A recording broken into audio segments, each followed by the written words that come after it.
The storm outside wasn't nearly as loud as the storm inside. David stood in the glass-walled office of one of the city's most powerful CEOs, his calloused hands resting at his sides, his eyes steady though his heart raced. He had come for an interview, desperate, hopeful, and exhausted after weeks of searching for stable work to support his daughter. But what was supposed to be a chance at a better life had turned into a confrontation he hadn't expected. The CEO, a woman in her late 30s named Victoria Chase, stood tall behind her mahogany desk. Her sharp suit matched her sharp words as she raised her voice. "You're telling me you walked away from 2 jobs in the last 6 months? Do you realize how irresponsible that sounds? Do you even know what kind of commitment this company requires? We don't have space for half-efforts here." David swallowed hard, his jaw tightening. Every muscle in his body wanted to shrink away, to apologize, to say whatever she wanted just so he could secure the job. Rent was overdue, his daughter's school fees were piling up, and groceries had become a constant worry. But something inside him, something stronger than his fear, rose up instead. "Yes," David said calmly, his voice firm. "I left those jobs. Because they kept me away from my daughter every night until she fell asleep. Because my little girl was eating dinner alone, doing homework alone, and crying herself to sleep while I was out proving loyalty to a boss who didn't care. So, if this job requires me to miss her childhood, then no, this job isn't for me." The room fell silent. Victoria's eyes narrowed. No one had ever spoken to her like that. Employees begged for her approval, bent themselves in half to stay in her good graces. And here stood a single dad, broke and unpolished, telling her, "No." "Do you realize what you're saying?" she said icily. "Do you have any idea how many people would kill for this opportunity?" "I do," David replied. His voice didn't rise, but it carried a quiet strength. "But I've already killed enough of myself in the name of opportunity. I won't bury the rest of me just to make someone else richer." In the corner of the office, where the shadows of the tall shelves reached, sat an older woman in a soft gray shawl. Victoria's mother, Eleanor, had been quietly knitting while her daughter conducted the interview. Most visitors hardly noticed her presence, assuming she was some elderly assistant. But Eleanor was no assistant, she was the retired founder of the company, the one who had built it brick by brick before handing the reins to her ambitious daughter. And as David spoke, Eleanor stopped knitting. Her wise, tired eyes locked onto him.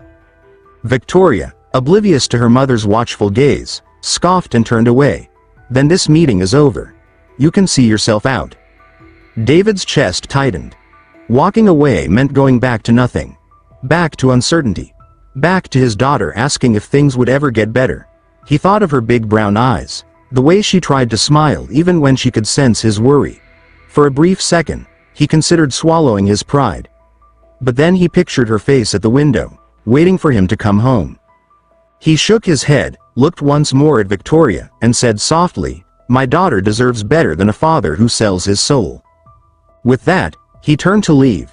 The sound of knitting needles clinking against the floor made him pause. Eleanor had set them down, slowly rising from her chair. She leaned on her cane, her steps careful but steady. The room seemed to change as she spoke, her voice gentle yet commanding. "Victoria," Eleanor said, "sit down." Her daughter stiffened. Victoria was used to giving orders, not taking them. But something about her mother's tone left no room for argument. Slowly, Victoria sat. Eleanor turned to David. "Young man, may I ask your daughter's name?" "Lila," he said softly, unsure if he was in trouble or not. "And how old is she?" Eleanor pressed. 8. She just turned 8 last month." A faint smile touched Eleanor's lips. "I had 3 children when I was your age, and when I built this company, I missed recitals, birthdays, and dinners. I thought I was doing it for them.